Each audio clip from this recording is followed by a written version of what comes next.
This is the podcast that we ask our guests from in front and behind the camera, how did they get their foot in the door? What was the key to unlocking their success? What's their story? Our guest today is a Spanish actress who got her big break with Sex and Lucia, broke into Hollywood with Spanglish opposite Adam Sandler, and became an international star. We chat about why you should have less pressure and more passion in life, the ups and downs of being European in Hollywood, and writing her directorial debut feature film, Rita. Our guest today is actress and now writer-director Paz Vega. What was the moment when you were a kid, or a moment when you decided, oh, I want to be an actress? What was that moment? Yeah, it was. I wasn't a kid, an actress as a kid. I wasn't. I was a swimmer. I did a lot of sport when I was a kid, and I was happy in my school. I never thought that being an actor could be a job. Because in my family, nobody's working in the industry. So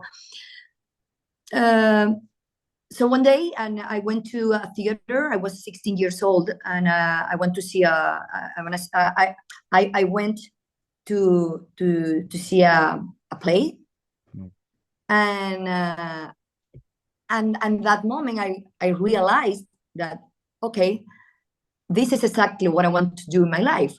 I want to feel what the woman. It was a play, all women in the play, and I say, I want to be like them. I want to be like her. I want to feel that. I want to. I don't know. It was, for me, it was like a discovery, and it was like a revelation, kind of like a revelation. That moment, I said, wow, this is exactly what I want to be in my life, but I didn't know how. I was in Sevilla. I was very young. I mean, I was 16 years old, and I went to a group of theater, like a young group of theater, and I say, okay, I want to be with you guys, and I'm here. I don't have any experience. But I know in my heart that I want to be an actress, and it was like that. Oh, I love that. And that's so. How old you were? 16 at that time. 16, Yeah. 16. It's So- not super young. It was like you start thinking in your future. You're starting. Yeah. Hmm. Did you? Because I mean, some of the when I do my homework for these things, sometimes I look at the internet and I don't know how true some of these things are that I find. But I'll ask you anyway. Was journalism something? Did you study journalism originally? Yeah. That was going to Yeah, be actually. your path. Yeah. Yeah, totally. I did because when I went to my parents, I say, hey, I want to be an actress. They say, okay, if you want to be an actress, it's okay, as a hobby, as a, in your free time. But you need to have like a normal job. So I started to study journalism in Sevilla for 2 years, at the same time that I was studying theater, drama, in the institute of theater in Sevilla. So I did in the morning drama, in the afternoon journalism. It was very hard. It was 2 years. I remember those 2 years like I was exhausted every day, and I say, I cannot take this anymore. I have to choose one thing or the other thing, because it was impossible to keep with both careers. And I talked with my family, and I say, I want to try to be an actor. I want to try working in the industry. I need to leave Sevilla. I need to go to Madrid, and let me try. If I don't have lucky, if I'm not lucky with that, okay, I'll be back, and I will finish my studies or whatever. I will work in whatever normal job, Wow. But they at that moment they understand that I was really passionate, and it was a necessity. It's not only like like, oh, I want to be an actress. Like, no, like I need it. And they were very generous in one moment, and they say, okay, go follow your dreams, and let's see what happens. Wow. Well, they must be very proud. You've done very well, very well. Yeah. Over the years, you've done some incredible projects. And was there any, again, this is again homework that I'm not sure is correct, but your parents were kind of both performers, in a sense. Is that correct? That your dad was a bullfighter and your mum was a flamingo But dancer? Is no, my mom, no, my mom is a, no, is a housewife. Oh, Uh, okay. I don't, so this is IMDb, you see. You can no, never trust it. that was no, that was my sister. She's a Yes. flamenco dancer. My sister. Okay. She's a flamenco dancer and she's an artist. She sings, wow, it's beautiful. And no, and my father, yeah, my father was a bullfighter when he was young. Yeah, Yeah. yeah. Oh But wow. So there is a sense of showmanship there. There is a kind of a history of it in a way where were you influenced at all by your parents, by your father? maybe, probably, I don't know. I mean, it's another thing. It's a but like you say, it's a performance. It's Mm. in a way. But but I don't think because when I was a kid, I never connect both things. Like Mm. I remember that I loved to watch movies when I was, like all the Western, like cowboys thing or Mm. black and white, Casablanca, all that Mm.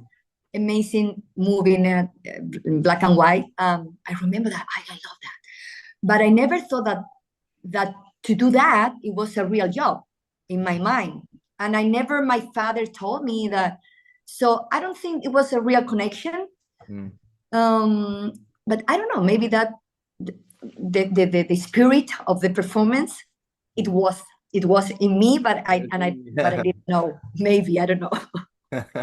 But do you have advice to, because we have a lot of actors that listen to this podcast, a lot of people that want to get into directing, people that want to get into writing a Mm. script. Do you have any advice for all three of those things? How do you get to where you are today? Like with the acting, what was the first step? What was something that you could kind of give as advice and vice versa with the directing and the writing as well? And advice is just follow your heart. I have three kids. I'm a mom of three teenagers. My oldest is going to turn 18, 15 years old, and 14 years old. I think so. What I say to them is what I could say to anyone. It's like if you have something in your mind, go for it, no matter what. Mm. Fight for it. If it's not for you, you will know.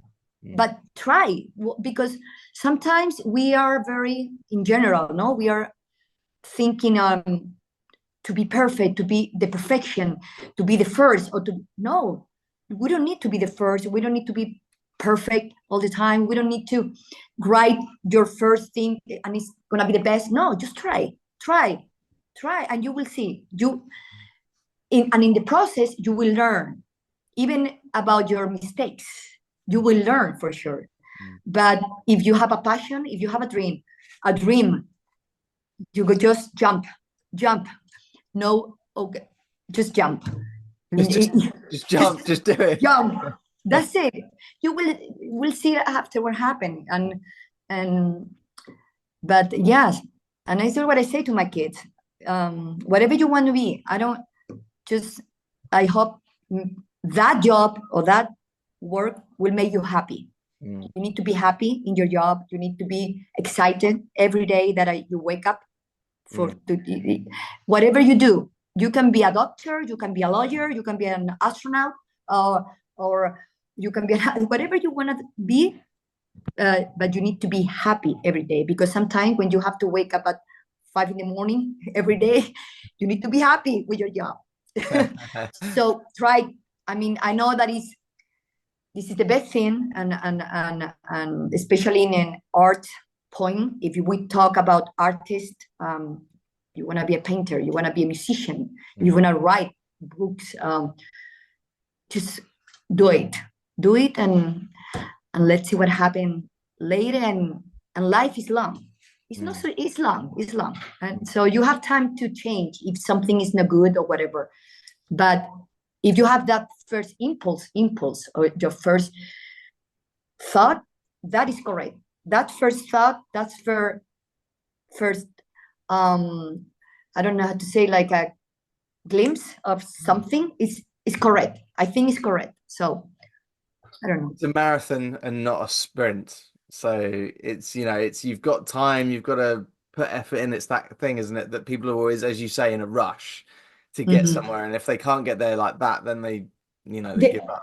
The frustration coming up. And no, this is timing. This is timing. It's not easy. I got my first, I felt secure and I felt confident to sit down in front of the white paper. I mean, in front of my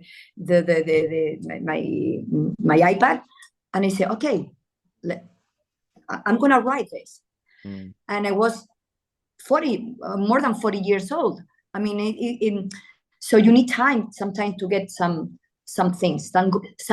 You need time to get some goals in your life sometimes, but you need to do the first step. And the first step maybe is little, but do it. And maybe the second one will be a little bigger. So, step by step. It's very impressive that you've managed to have a whole acting career, but then you've also gone, I'm going to write a script while you have 3 kids and all those things. It's like pretty amazing that you found the time to do it. And it's turned out so well. You must be very proud of the finished product, because it's been critically acclaimed. It's done really well at the, going off and doing the festivals and things like that. It must be nice to be here now and think we got there, and you must be so pleased with the end product. What I'm so pleased is about the reaction of the audience, because it's really beautiful when you are in a theater and the movie finished and people are touched about the story in many ways. And when somebody get to you, I say, and hug you, I say, thank you very much for doing this, because they relate with the story in a very deep sense, and that is the most beautiful thing, because this is the real thing. I mean, the critic is fantastic when the critics say that, but sometimes critics and public, it doesn't match. To me, the real pulse is the audience, the people that watch the movie and get touched by the story, by the characters, by the period of the time, because it's beautiful. My movie it was shot in Seville, and in a very particular and very local place in a specific time. But it's beautiful when you see people from all around the world that they doesn't speak any Spanish or whatever, and the people get touched for the story, and that is beautiful, because something very local became a universal thing, and I say, oh my God, this is beautiful, and I'm pleased, and I'm glad to get to that point. Now for a quick break. We'll be back to the episode shortly. If you enjoyed this episode and want to support us, get early access and exclusive content and episodes, click to join our YouTube channel and become a member now. Please leave us a positive rating. Add us on Instagram, Twitter, TikTok at Life in Film Pod. Essentially, please like and subscribe everything. It makes a huge difference. Thank you.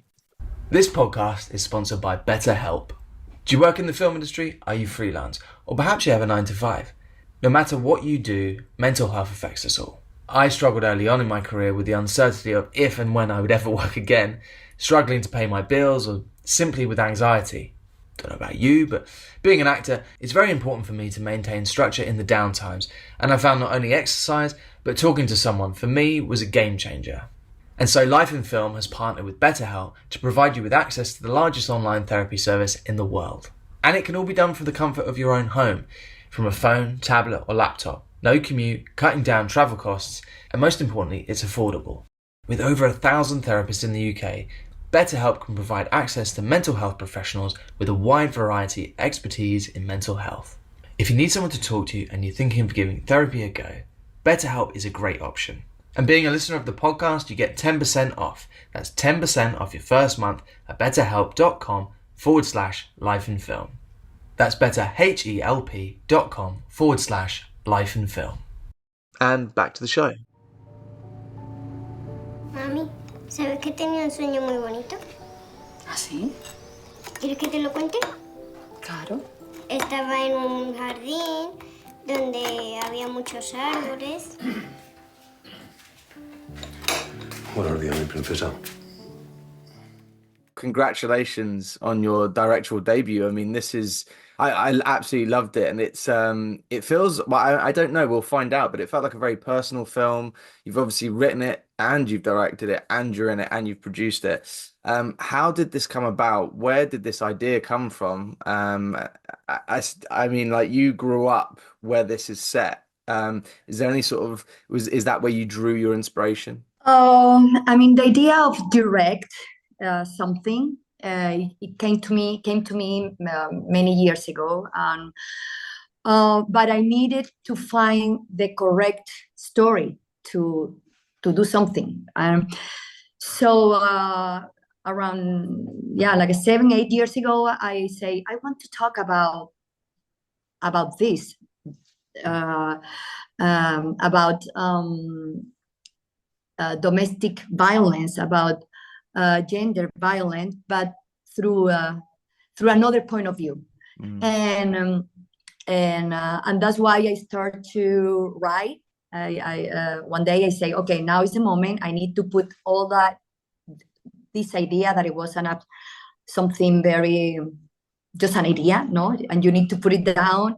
And that was I think was the most difficult part, but because in the whole process for me, writing is the most complicated part, and I think I find like difficult, but yeah, in one day I got my script, and I got someone that they really want to read my script. So that was the beginning of the process, and it was like around 7 years ago.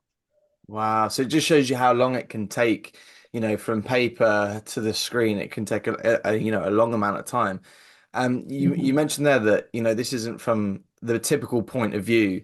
And I love that about this, the fact that, even the way it's shot is kind of from the kids' level, and you don't necessarily see the adults all the time. It's kind of from lower down, like when they're in the back of the car, it's kind of from the back of the head. And I just love that, because it really kind of, it takes you back to being that age, and being small, and seeing things from that perspective.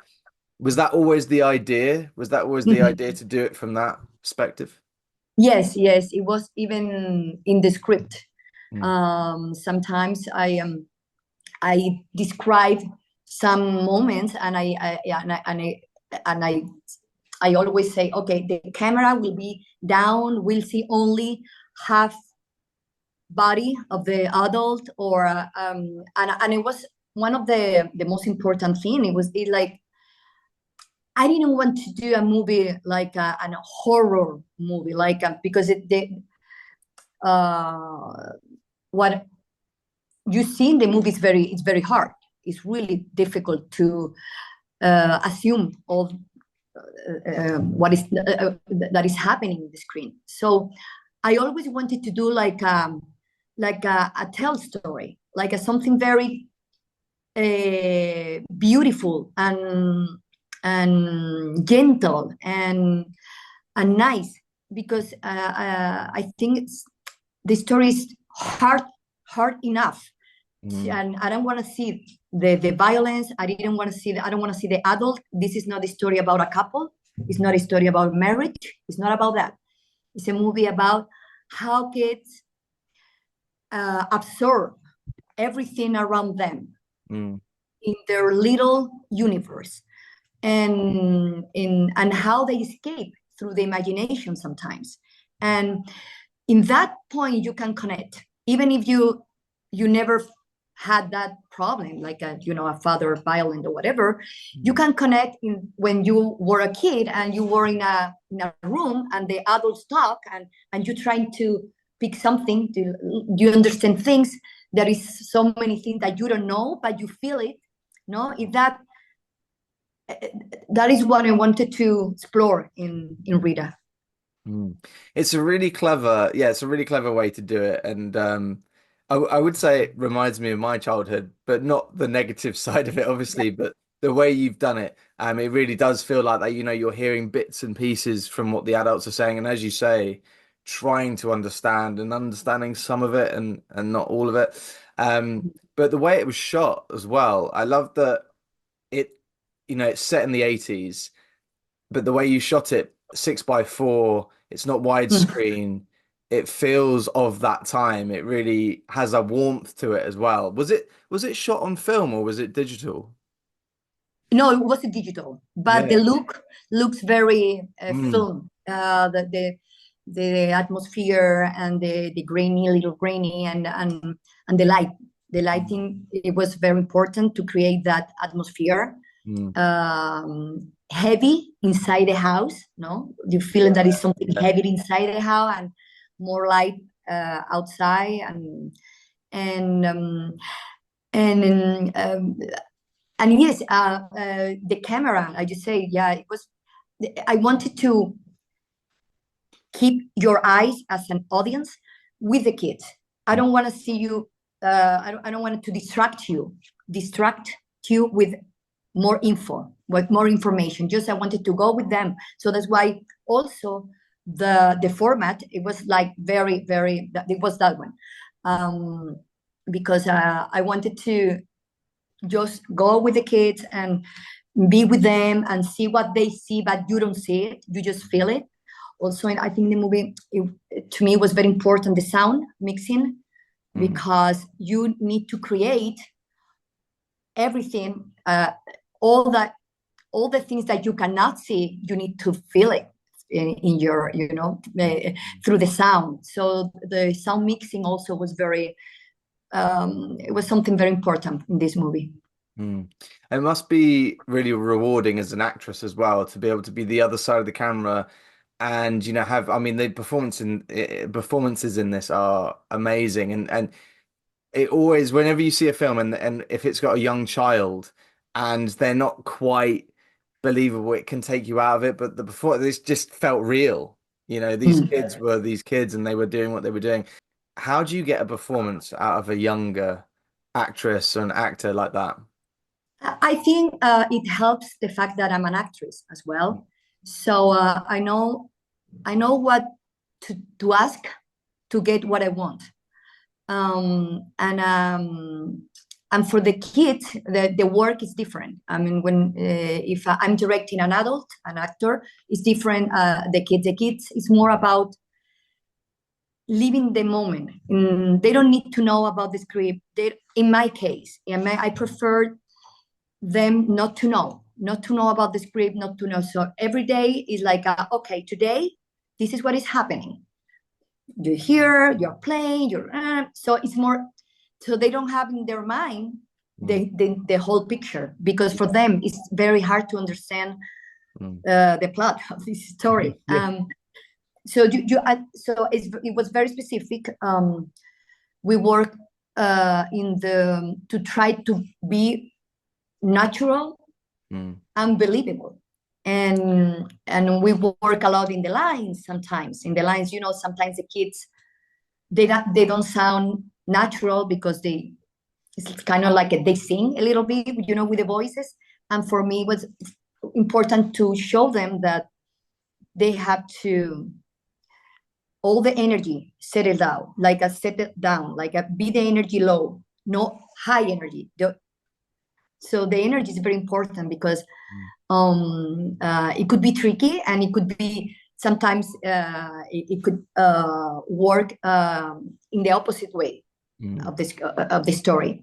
And they understand. They are both of them. They were very young. They're 7 years old and 6 year old. Yeah. And for him, for Lolo, for Alejandro Escamilla, was his first uh, movie project. He was the first time that he was in front of the camera.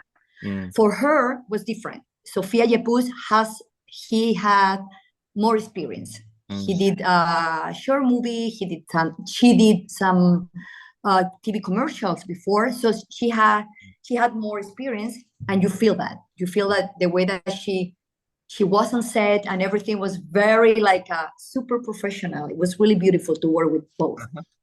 Wow. Do you have to, as you say, it's quite spur of the moment and you do it as it comes and they don't necessarily know what's coming later on.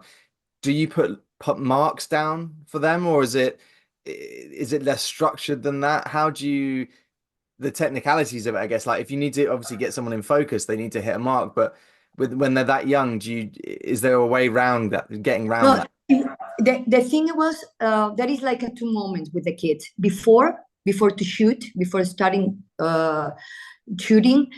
We work with them. We worked a lot with them. We've been like a month and a half working in their relationship, working in some scenes. There, you need to do something specific. Like, okay, so it was very prepared. It's not like an improvisation or something, improv. No. It was, everything was very, very, we work a lot, but my idea on set is like, they didn't have to know what is happening before or what is happening after. Just live the moment. And this moment, you feel sad because you are listening something about your mom, or you feel happy because you are playing with your brother, and you don't need to feel that in the scene before you were crying for something or whatever. So it's another way. I mean, the way that I approach to that work, it was very also intuitive. I don't know about it. It's the first time that I direct, and it's the first time that I direct kids, but I felt that way worked for me. What was the first day on set like? You know, obviously you're so used to being an actress on set, you know, doing your lines, everything else, but to go on set and suddenly be like, oh, I'm in charge here, I'm directing it. And also it's not only that, it's your script. So is that a lot of pressure on day one? I don't want to talk about pressure. I don't like, it's not about pressure. It's about being living a dream. For me, it was I worked many years to get to that point, to the first day of shooting, to say action. And that, it was like, oh my God, this is real, this is happening finally. And I was so excited. I felt so happy every day on set, and very lucky to get to that point. Like, and pressure, of course, you have to deal with so many people, so many questions every day, so many things around. But I love that. I think my experience as an actress, working in many different countries and working with different directors and different stories, and helped me to get this, to manage how to be on set and with a team and with the rhythms of every day, with all the problems that you have to solve in seconds, in minutes. You know, it's crazy, but I love that feeling. I really enjoyed doing that. Yeah. I love that. Not pressure, but more passion. That makes sense. Yeah, I love that. Most embarrassing moments, yeah. I have many, many in general, because I did so many audience, so many casting. I mean, you know, like you have to go to your tape and you have to read your lines, and in front of maybe someone that they don't even look at you. They don't even is looking at you, and just reading the paper, and you have to feel like whatever, and the people in front of you like, okay, doing your lines. Sometimes this is so unfair. I mean, to me, casting, the process of the casting is really unfair. And I in my entire career, I was always so upset with that, to do that. I mean, because they say, you never get the point. You never really get the point when you are doing just, they give you maybe just 1 page, 2 pages. You don't know the entire story. You don't know anything about the script, and you have to deliver something great. And that is to me, I think it's impossible. I mean, it's just very hard. But I have a very, very, very, very bad situation, but there is an actor that is involved, and I don't want to say the name, but so I got the treatment that I got. It was really awful and horrible, and it was really hard. It was a casting in New York for a big thing. They called me, and I was in Madrid. I remember no, I was in Los Angeles, I think. I was living in LA, and they flew me to New York to do the the audience, the audition with this big name. and when I arrived, I did my thing as I could, and he was so upset. Why you bring this kid actress or with this horrible accent? And I was like, this is my accent. I didn't ask to come here. You need a Latin woman. You need a Latin actress. You called me. I came. It's not. And I tried to do my best, but I was so. I remember that I went out of the room crying. I say, "Oh my God, it was so rude," but that happened. those because I'm an actor myself, and we've all gone through like those horrendous auditions. But hats off to you, because you've done some massive films, and you're not even speaking your first language. You're speaking English, which for me, if I had to go and do another language, my brain would explode. I don't know how you do that, but yeah. I mean, when I work, I do a specific work with the lines, with the accent, with everything. I work with my Dali coach, which is so my English is better, no? than now when I'm speaking normally. But that was like it's like I can, that I'm not an American girl on an English speaker. I'm a Spanish that I speak English, and I have an accent, and you have to know that if you want me, if you want to see me. And so that was a bad experience. So, and I don't recommend to anyone, because it's really, sometimes they can hurt your feelings and your confidence if this is happening frequently. So. Yeah. No, fair enough. Well, you got through it, and here you are now, and you're doing so well. So congratulations again on the film. And it's been a real pleasure speaking to you. Thank you so much for taking the time. Oh, thank you. Thank you, Elliot. It was a pleasure. Thank you. All the thank best. you for your timing. Thank you. Yeah, good luck with the movie. And I'm looking forward to seeing it on the big screen. Thank you. Thank you. Take care. Have a good day. Bye. Bye. You too. Bye. If you enjoyed this episode and want to support us, get early access and exclusive content and episodes, click to join our YouTube channel and become a member now. Thank you to our guest Paz, and thank you to Daisy and the team at Signature Entertainment. As always, thank you to our sponsor, Betterhelp.